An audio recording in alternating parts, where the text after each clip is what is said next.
My YouTube channel maths with smartness. Maths with smartness.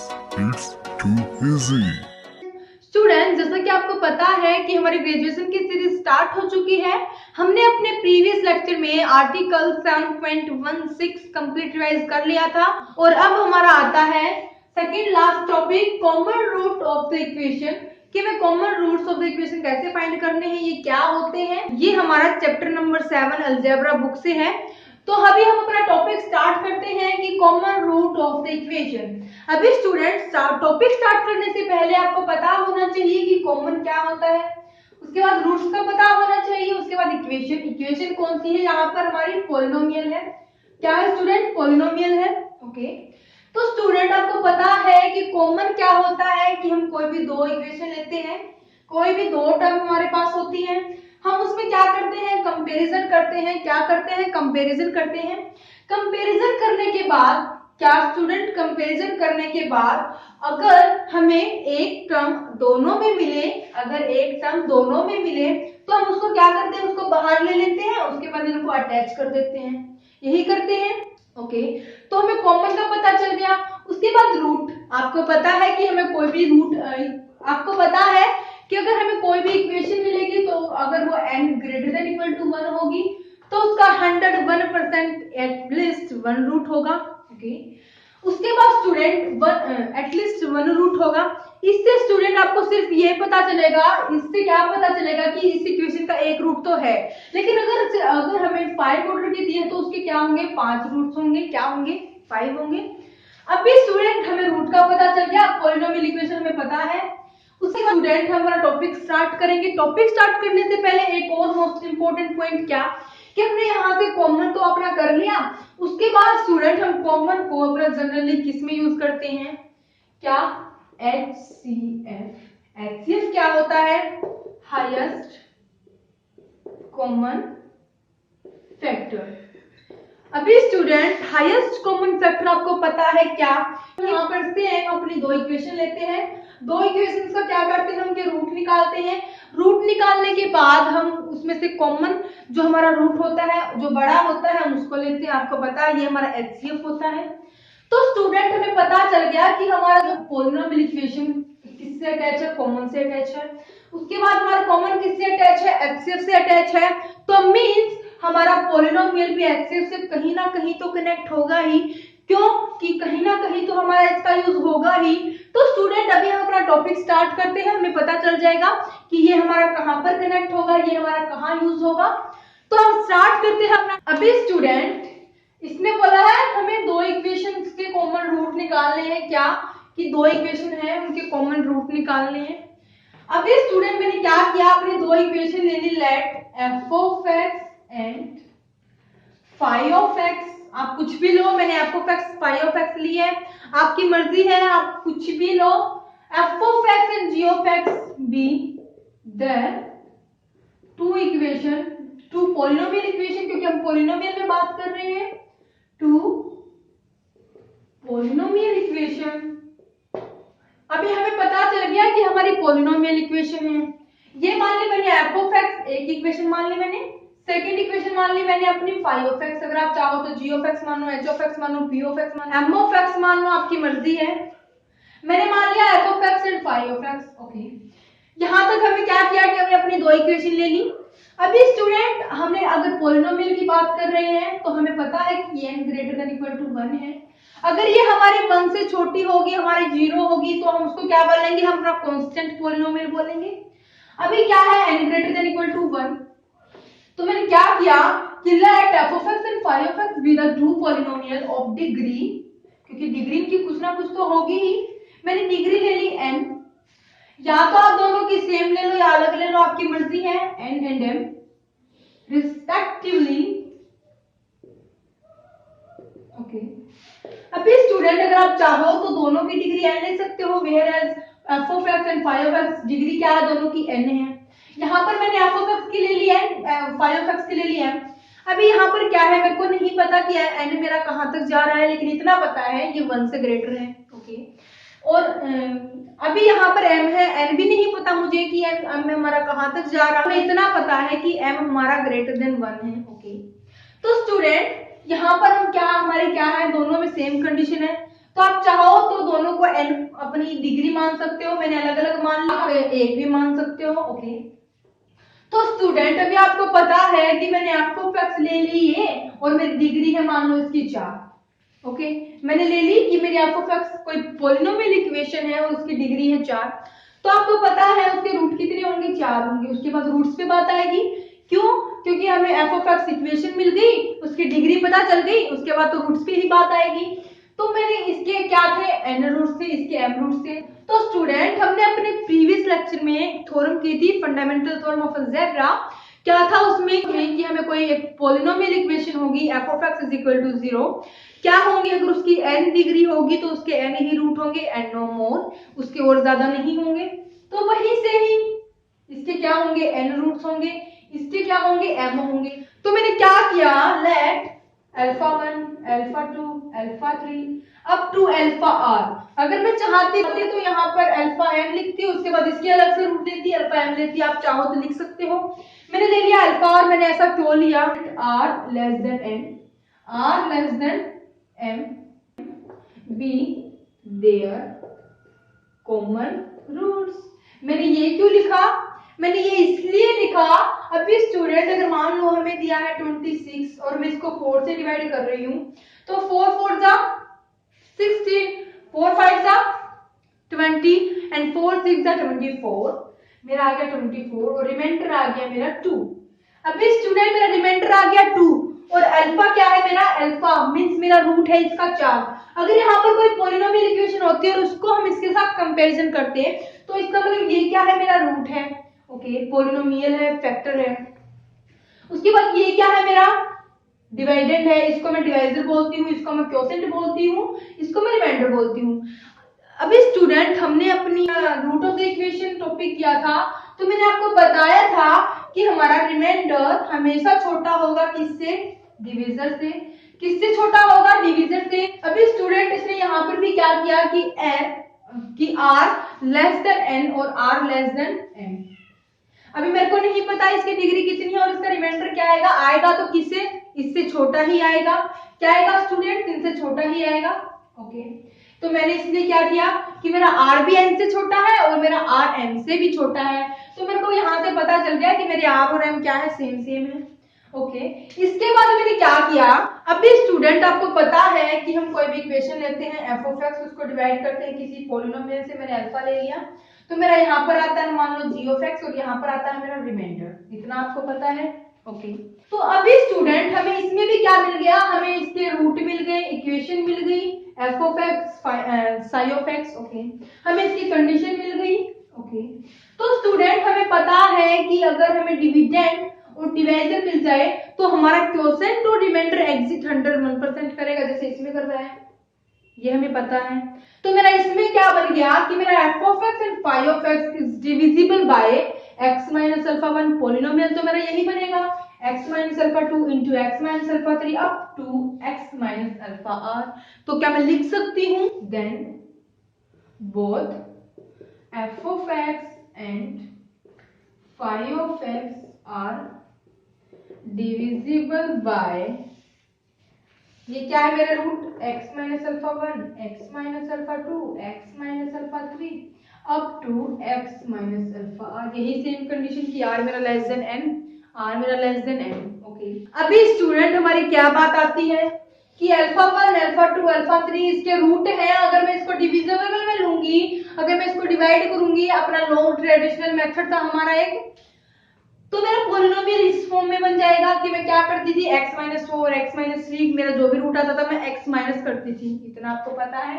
Okay, तो अभी मैंने आपको बताया था कि मेरा कॉमन रूट पॉलिनोमियल के साथ अटैच है और कॉमन मेरा HCF के साथ अटैच है, क्योंकि कॉमन रूट भी तो हमारा हाईएस्ट कॉमन रूट भी तो हो सकता है, तो मेरा पॉलिनोमियल क्या होगा, HCF के साथ अटैच होगा। अभी मैंने पॉलिनोमियल में दो इक्वेशन ली थी, f of x and phi of x, तो मैं यहाँ से क्या लिख सकती हूँ कि मेरा h of x मींस मैं h of x को ले रही हूँ अपना HCF, HCF को मैं डिनोट कर रही हूँ अपना h of x से। ओके, कि मेरा F of X and phi of X H of X से भी डिवाइड होगा। क्या होगा? डिवाइड होगा।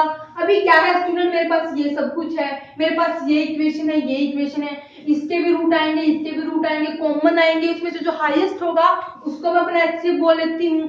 तो मैं यहाँ से लिख सकती हूँ कि जो मेरी F of X and phi of X मैंने अपनी दो इक्वेशन दी थी वो मेरी एच ऑफ एक्स से भी डिविजिबल होंगी। क्या होंगी? Is divisible bye, is also divisible by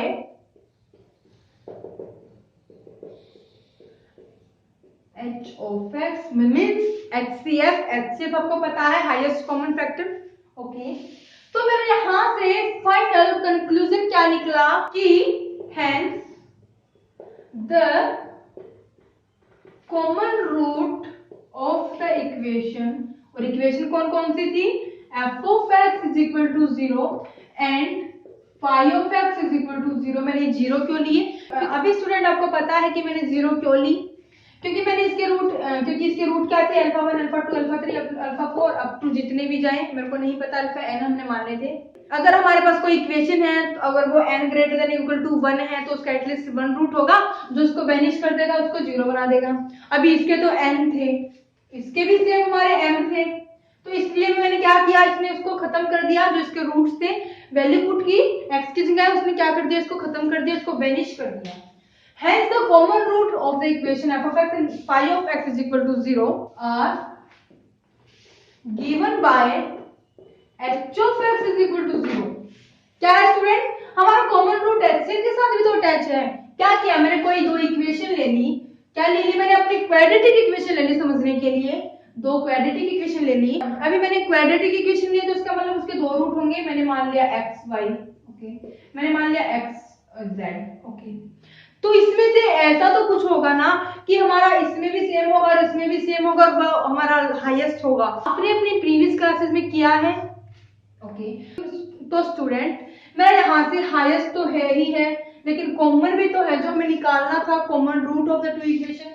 तो मेरे यहाँ से बन जाएगा कि h of x is equal to 0। तो मैंने लिख दिया कि given by h of x is equal to 0 where आपको लिखना है कि h of x क्या है, where h of x is HCF of f of x and phi of x। Okay student, हमने कुछ नहीं किया, हमें कॉमन रूट था, दो इक्वेशंस के बीच में हमें निकालने थे कि कॉमन रूट क्या होंगे। अभी कॉमन रूट में आप जनरली हमारा यूज होता है हाईएस्ट कॉमन रूट। क्या होता है? हाईएस्ट कॉमन फैक्टर हमारा यूज होता है, आपको पता है। अभी हमारा कॉमन तो होगा ही होगा, अगर उसमें से हाईएस्ट भी निकालने तो हमारा एचसीएफ भी बन जाएगा। और मैंने वही अपना क्या किया, अपनी इक्वेशन में क्या कर दिया, यूज कर दिया। तो मेरा क्या बन गया कि f of x is equal to phi of x, तो हमारा 0 बन रहा था क्योंकि हमारे रूट थे। उसके बाद रूट कॉमन थे, कॉमन होने के बाद हाईएस्ट भी थे, तो h of x is equal to 0 where h of x is the HCF of f of x and phi of x। तो अभी स्टूडेंट हमें अपनी कंप्लीट एक्सरसाइज में क्या करना है, HCF निकालना है। वही हमें कुछ क्वाड्रेटिक मिल जाएगी या फिर कोई रूट ही सेटिस्फाई हो जाएगा। तो वो कैसे करेंगे, एक एग्जांपल के साथ समझते हैं। अभी स्टूडेंट हमें क्या दिया है, हमें कॉमन रूट निकालना है, वही जो हमने अपना अभी टॉपिक रिवाइज किया। उसमें क्या दे दी है, हमने बोला था कि दो इक्वेशन मिलेंगी, इसने भी दो इक्वेशन दे दी। मैंने एक को मान लिया, f of x, एक को मान लिया मैंने g of x। आप कुछ भी ले सकते हो। अभी स्टूडेंट ये मत सोचना क्या कि मेरे को इस टाइप में कोई इक्वेशन मिलती थी f of x, इसको मैं क्या बोलती थी, डिविडेंड बोलती थी, इसको अपना डिवाइजर बोलती थी। मैंने आपको बताया था कि हमेशा डिवाइजर छोटा होगा डिविडेंड से, ओके। लेकिन एचसीएफ के केस में हमें निकालना तो लास्ट में एचसीएफ है ना, एचसीएफ में मेरे क्या आ जाएंगे, रूट आ जाएंगे, और यही हमें निकालना है common root of the equation. तो मैं इसको सिंपल वैसे करूंगी, मैं इसको डायरेक्ट एचसीएफ निकालूंगी। अभी मेरे को क्या पता है इसके कॉमन रूट कैसे निकलेंगे, हम एक मेथड से ही तो करेंगे। क्या करेंगे स्टूडेंट, मैंने क्या किया, मैंने इसका एचसीएफ कर दिया। मैंने क्या किया, मैंने इसका एचसीएफ कर दिया। तो मेरा क्या बनेगा कि अभी मैं क्या करूंगी, मेरी एक इक्वेशन है ये और मेरी एक इक्वेशन भी मेरे को दी है ये। मैंने क्या किया, इक्वेशन मान ली फर्स्ट, इक्वेशन मान ली सेकंड। अभी एचसीएफ के केस में ये नहीं होता कि मेरा डिवाइजर डिविडेंड से छोटा होता है। हम किसी को भी डिवाइजर मान सकते हैं, हम किसी को भी डिवाइजर मान सकते हैं, हम किसी को भी डिविडेंड मान सकते हैं, ओके। तो मैं इसको क्या करूंगी, डिवाइड करूंगी, वही अपने लॉग ट्रेडिशनल मेथड से। तो मेरा क्या बन जाएगा स्टूडेंट, हमें एफ ऑफ एक्स और जी ऑफ एक्स के क्या करने हैं, कॉमन रूट निकालने हैं। वो हम एचसीएफ की हेल्प से करेंगे। हमें एफ ऑफ एक्स दिया था 4 डिग्री की, उसके बाद जी ऑफ एक्स दी थी हमें 4 डिग्री की। तो हम इसमें किसी को भी डिवाइडेंड और डिवाइजर मान सकते हैं। मैंने मान लिया एफ ऑफ एक्स को अपना डिवाइडेंड और मैंने जी ऑफ एक्स को मान लिया अपना डिवाइजर। तो अभी क्या करना है, हमें अपना एचसीएफ निकालना है। तो हम कैसे निकालेंगे कि यहाँ पर एक्स की पावर 4 है, यहाँ पर भी एक्स की पावर 4 है, तो हमें क्या है 1। तो हमें क्या करना है इंटू 1, एक्स की पावर 4 इंटू 1 एक्स की power 4 plus x cube minus 9 x square plus 10 x minus 8। उसके बाद हमारा नेक्स्ट स्टेप क्या होता है, हम साइंस को क्या करते हैं, चेंज करते हैं। साइन को क्या करते हैं स्टूडेंट, चेंज करते हैं। मेरा यहाँ से कैंसिल हो गया और मेरा यहाँ से बन गया 2x cube plus 4x square. अभी student minus 10x minus 6x minus 16x। अभी स्टूडेंट हमारा फाइनली आ गया 2x cube plus 4x square minus 16x। अगर हम यहाँ से 2 को कॉमन ले लें, x भी हमारा तीनों टर्मों के साथ है, मैंने x को भी कॉमन ले लिया, तो मेरा क्या बन गया x cube plus x square, क्योंकि मैंने x को भी बाहर निकाला है। मेरा यहाँ से बन गया 2x देन माइनस 8। अभी हमें क्या करना है, अपने जो डिवाइजर है उसको क्या करना है, डिवाइड करना है इससे। तो मेरा बन जाएगा x की power 4 plus x cube minus 9x square plus 10x minus 8। तो हमें क्या करना है, अभी अपने एचसीएफ में इसको क्या करना है, डिवाइड करना है किससे, x square plus 2x minus 8 से। तो मेरा फाइनली क्या बन जाएगा, एक्स स्क्वायर एक्स की power 4 plus 2x into x square plus 2x cube minus 8x square. उसके बाद हमारा नेक्स्ट स्टेप क्या होता है, हम साइन को क्या करते हैं, चेंज करते हैं। ये मेरा हो गया कैंसिल, तो मेरा यहाँ से आ गया minus x cube minus x square plus 10x। अभी स्टूडेंट हमें क्या करना है कि minus x cube minus x square plus 10x हमारा आ गया है। अभी क्या करना है कि मैंने यहाँ से माइनस एक्स से क्या कर दिया, इसको मल्टीप्लाई कर दिया, तो मेरा क्या आ जाएगा minus x cube plus 2x minus x। क्या करेंगे, हमारी मल्टीप्लीकेशन आएगी तो क्या आएगी माइनस 2x स्क्वायर, मैंने लिख दिया माइनस 2x स्क्वायर। उसके बाद माइनस 8 और माइनस x मेरा बन गया प्लस 8x।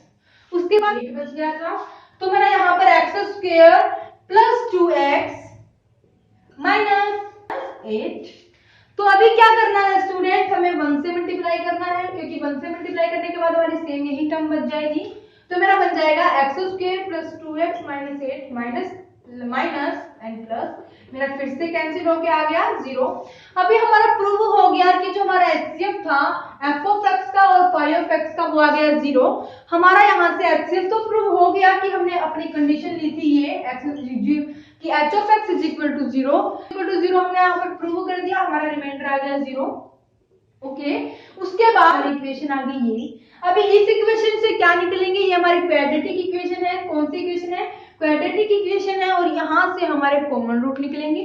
कॉमन रूट कैसे निकालेंगे, हम डिस्क्रिमिनेंट फार्मूला लगाकर। आपको डिस्क्रिमिनेंट फार्मूला आता है, वो क्या बन जाएगा, मेरी इक्वेशन क्या थी स्टूडेंट, मेरा क्वेश्चन क्या आया था X square minus X plus 1 is equal to 0। अगर हम इसको इससे कंपेयर करेंगे तो मेरा क्या आ जाएगा, क्योंकि ये भी क्वाड्रेटिक है, ये भी क्वाड्रेटिक इक्वेशन है। कंपेयर किया तो मेरा आ गया a1 b is equal to minus 1 c is equal to 1। हमारे पास फॉर्मूला होता है क्या, minus b plus minus under the root b square minus 4ac upon 2a। Minus b की वैल्यू क्या है, माइनस b की वैल्यू है minus 1 plus minus under the root 1 minus 4 upon 2। मैंने वैल्यूज पुट कर दी, तो मेरा यहाँ से क्या आ गया कि minus minus plus 1 plus minus minus 3 under the root minus 3 upon 2। अभी मैं इसको और कैसे ब्रेक कर सकती हूँ, 1 प्लस माइनस, आपको पता है कि अंडर द रूट में अगर कोई टर्म माइनस में है तो हम उसको आइटा के लगाकर क्या करते हैं, ओपन करते हैं। मैंने कर दिया यहाँ पर रूट 3 आइटा अपॉन 2। अभी मैं इसको और कैसे ब्रेक कर सकती हूँ, मैं इसको एक बार प्लस के साथ लिख सकती हूँ, एक बार माइनस के साथ। तो मेरा यहाँ से फाइनल रूट आ गए कि 1 plus under the root 3 iota upon 2, 1 minus under the root 3 iota upon 2। तो ये आ गए मेरे कॉमन रूट। क्या आ गए स्टूडेंट, कॉमन रूट। हमें प्रूव करना था कि मेरा एचसीएफ 0 आया है, ये भी हमारा क्या आ गया 0 आ गया, यहाँ पर भी हमने निकाला था। उसके बाद हमें कोई क्वाड्रेटिक इक्वेशन मिली, क्वाड्रेटिक इक्वेशन मिली तो वहां से हमने अपने कॉमन रूट निकाल दिए। तो स्टूडेंट हमारे सारे क्वेश्चन इसी के बेसिस पर होंगे, यही मेथड अप्लाई होगा। अगर स्टूडेंट आपको किसी भी क्वेश्चन में प्रॉब्लम आती है तो टेलीग्राम लिंक आपको मेरी इस वीडियो के डिस्क्रिप्शन में मिल जाएगा, आप वहां से ग्रुप ज्वाइन करो, आपके जो भी प्रॉब्लम होंगी सारी सॉल्व की जाएंगी। तो स्टूडेंट हम अपना लेक्चर करते हैं यहीं पर खत्म। उसके बाद हमारा लास्ट टॉपिक बच गया है, वो हम अपना नेक्स्ट लेक्चर में कंटिन्यू करेंगे। तब तक आप मेरे साथ बने रहिए, मेरे चैनल को लाइक शेयर और सब्सक्राइब कर दीजिए। Thank you for watching my video.